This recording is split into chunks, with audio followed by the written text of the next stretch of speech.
everyone, welcome back to Multi-Level Mess. My name is Tori, and I don't have a very good intro scripted yet because this channel is still brand new. So before I get into the topic of today's video, I just wanted to give some quick updates.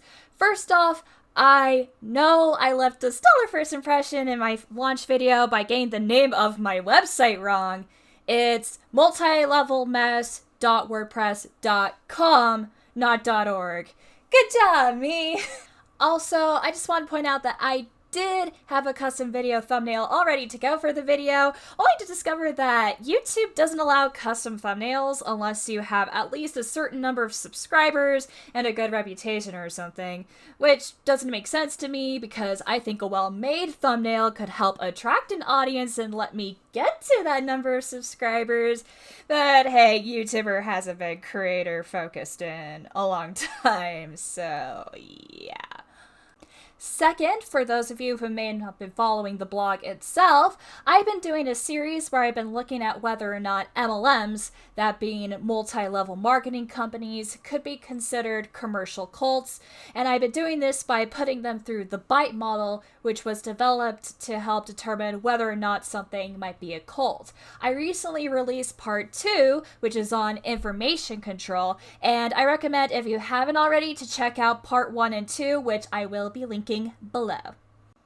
Third, I just wanted to say that even though I haven't been doing the blog or channel for very long, thank you to the few people who've already spoken to me briefly about their experiences. I've had people that were in MLMs and got out, or who were trying to get out, and also those who know someone who's currently in an MLM. Just a few of them so far, but it makes me really happy to be able to do what I do and see a bit of an effect already. I'm just going to throw this out to anyone who's watching. If you need someone to talk to about this type of stuff I cover in my blog or on my channel, I'm here if you want. I don't want to judge or make fun of anyone or share anything they don't want to be shared, but I just hope I can be a safe place for people to go to if there's something on their mind. Anyway, that's enough updates for now, so let's get into what I wanted to talk about. One argument I hear from MLM distributors all the time is that they do agree that some MLMs are shady, but theirs is different. I actually had this sort of conversation recently with a woman who claimed to have distributed for many MLMs, and I want to share that conversation here. I know my editing skills are still beginner's level, so I'm sorry if this is a little weird. For some context, this comment thread started when a woman from my town asked about how to contact Color Street, a network marketing company that sells nail strips, and is about a consultant who had been pretty deceptive about certain things and had blocked her when she tried to get answers. And I actually wasn't the first person in the comments to point out that that behavior is actually pretty typical from distributors and that MLMs are scams. Unfortunately, most of those comments, including mine, were oddly deleted without explanation. And I do think that maybe it was because the OP was actually defending doTERRA and Young Living in one comment, so she may actually be a distributor for them and didn't want the anti-MLM talk to remain on the group page.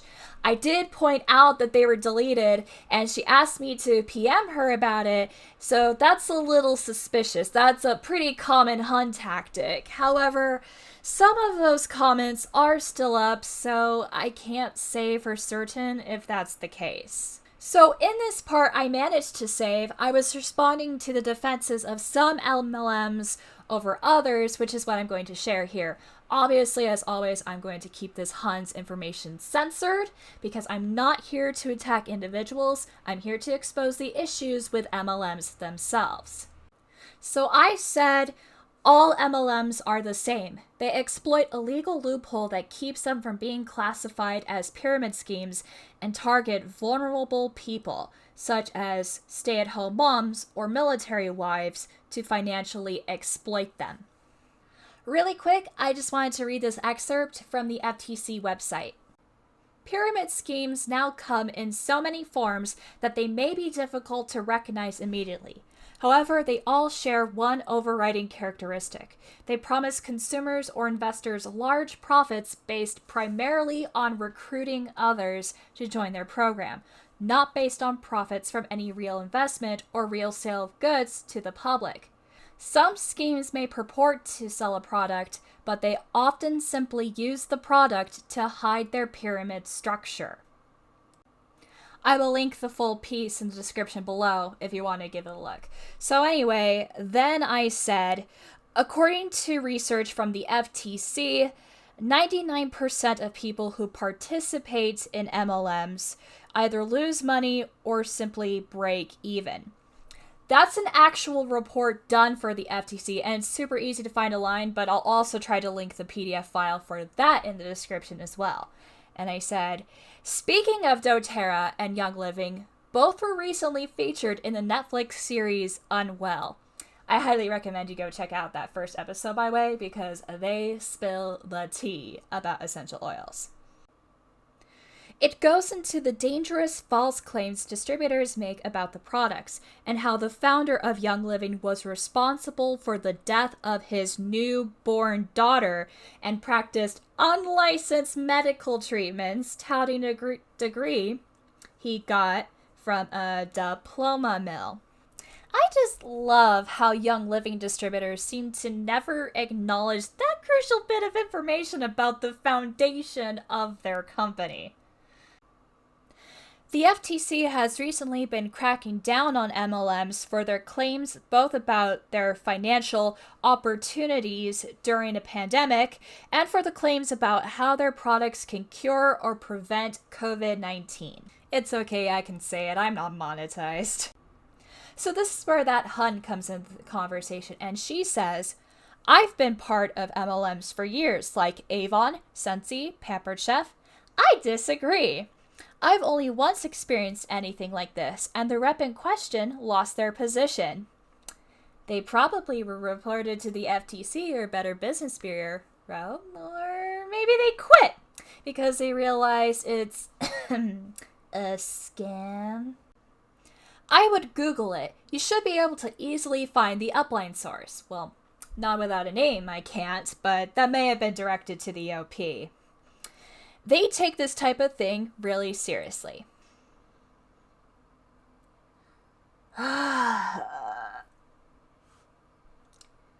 You disagree with statistics? Okay, let's break this down a little bit more than I did at the time of the response. First off, the moment anyone says something along the lines of, I disagree when presented with actual research or data, I have a hard time taking them seriously. Obviously, I'm going to try to remain respectful and continue to present my arguments in a civil manner, but at that point, I'm admittedly flabbergasted. You can't just respond to a statistic with a simple, I disagree. You have to offer some sort of data that could possibly serve as a means to contradict that information. Granted, I didn't provide a link to my sources at the time, but I did intend to if they asked where I got that number.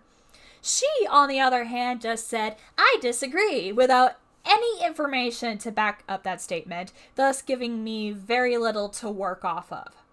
Then, rather than provide a counter-argument, she tried to divert the conversation back to the OP's original question without actually addressing the OP, so I couldn't really say anything about that either. Thus, I just posted that short question. It was a chance for her to actually explain herself by calling out how odd that response was at the same time. And this is what she replied with. I'm just giving you my experience over the past 25 years. It's unfortunate that some highly recognized direct sales companies get a bad rep. They are not all the same. That's all I'm saying. Have a great night! 2 minutes later, she adds, also, I agree about the ones you mentioned. I'm referencing companies like Mary Kay, Avon, Scentsy, Pampered Chef, Roden and Fields, not the get-rich-quick schemers. Totally different. Ah, there it is, the my company's different argument. So before I get to that, let's break down these comments really quickly. I'm just giving you my past experience over the past 25 years. Okay, so your personal experience as an individual doesn't change those statistics, so that doesn't do anything to counter what I had already said. And since the research for that was published in 2011, which is in the last 25 years, you're actually a part of that statistic, hun.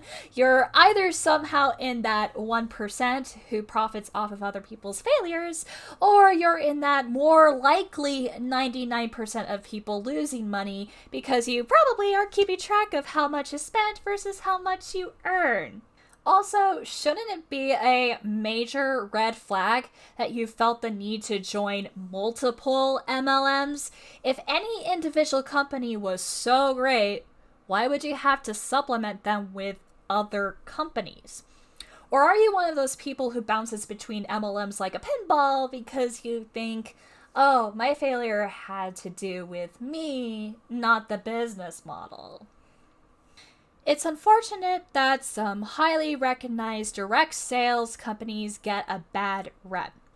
First off, all MLMs use direct sales methods in their business models, but not all direct sales companies are MLMs.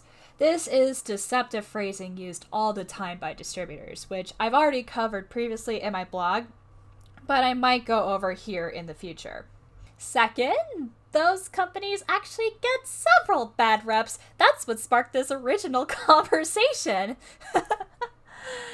But really, that bad reputation is earned through them being scummy, predatory, unethical scams. It's not unfortunate, it's eye-opening, and we need more people to be aware about it. Also, the get-rich-quick schemes are not what we're talking about. We're talking about multi-level marketing companies, so everything you listed is up on the board for this criticism. So here's my response. I said, really, they all are though. Their income disclosure statements are really telling. The numbers of earnings for the majority of members are abysmal. And they don't even factor the expenses of buying products in the first place, the cost of promotional and shipping materials, meetings, etc. Earnings do not equal profit. Then I went to some quick numbers that I found using the specific examples she listed. Some of these aren't very up to date, but since then I found a source with more current information, which I'll get to in a bit. But for now, let's just look at the rest of my post. Mary Kay refuses to release an income disclosure statement for the US. Super sketchy, by the way. But the Canadian one from 2017 shows that less than 50% of consultants made more than $100 for the whole year. I actually have thoroughly researched Mary Kay and written a 3-part blog about how shady they are, which I'll be happy to link to anyone who is interested. Wink, wink. The most recent statement I could find from Avon showed that 94% of members earned an annual average of $12. For Sensi in 2018, the average annual was $23, which they tried to make less evident by formatting their disclosure with a Group 1, Group 2 thing. Pampered Chef also doesn't release official income disclosure statements. Again, very sketchy. And Roden and Fields in 2019, the average income for 67% was $306.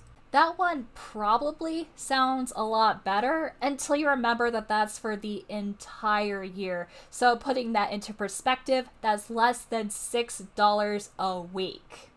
Basically, any company that refuses to release that information to the public is waving a major red flag.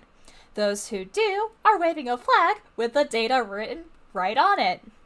None of those earnings make up for the cost of joining and staying in an MLM. They don't even meet minimum wage. So that's the end of that conversation, and like I said, a while after that, everything got erased, so I don't know if this humbot ever saw what I said or not. But it got me thinking, and I was inspired to cover it on this channel. Now, like I said, the most telling information that all MLMs are the same is through their income disclosure statements. Now, I know that it's sometimes hard to track down the statements for a specific company, especially when some just don't release them or try to be sneaky with how they're presented. But luckily, there are those who have made the effort of compiling that information for easy access for the public. My new go-to source is from Tracy Conan, and I hope I'm pronouncing that correctly. And she's put together an extensive list of income disclosure statements, which I'll definitely link in the description below. And it looks like it's being frequently updated with new information, so major props to her for putting all of that together. So using this list, I want to go over the companies previously discussed to see just what numbers actually come up. Of course, I don't have time to cover every MLM there is out there, but the list is there if you want to check them out for yourself. Hey guys, so this turned out to be a lot longer than I planned, so I'm actually going to split this video into 2 parts. So next time, I'm going to go over the income disclosure statements. See you then!